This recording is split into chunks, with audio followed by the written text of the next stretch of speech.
Assalamualaikum warahmatullahi wabarakatuh. Okey, saya berada di Simpang Pulai. Rumah ni kita buat renovation. Okey, ni bahagian kita tambah.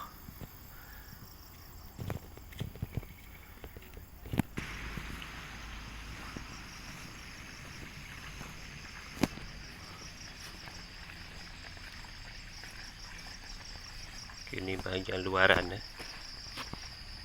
Okey, sini bahagian dalam. Dalam ni dah siap tie.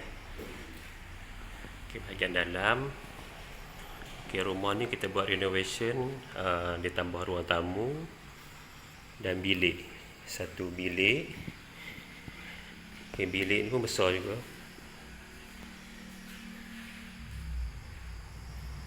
Uh, 15 dan termasuk 15 kali 13 termasuk bilik air.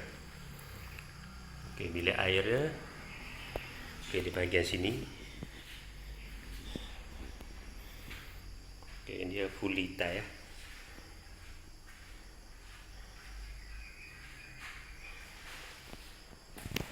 Okey, bangkuk tandas yang digunakan. Okey, ni seramik.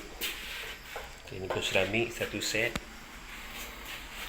Yang pertengahan lah, side pertengahan. Okey, bahagian bilik ni dia buat dua pelak. Okey, dia ada katil tengah-tengah dan pelak tu kiri kanan lah. Okey, dua pelak dan dua pelak. Okey, di bahagian sini dekat pintu ni dua pelak. Mungkin dia letak TV kan, saya tak pastilah.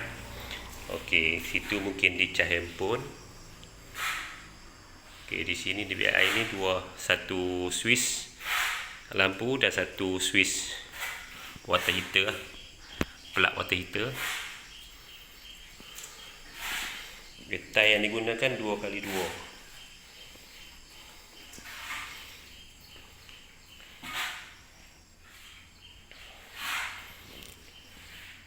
Okey, sekian, terima kasih.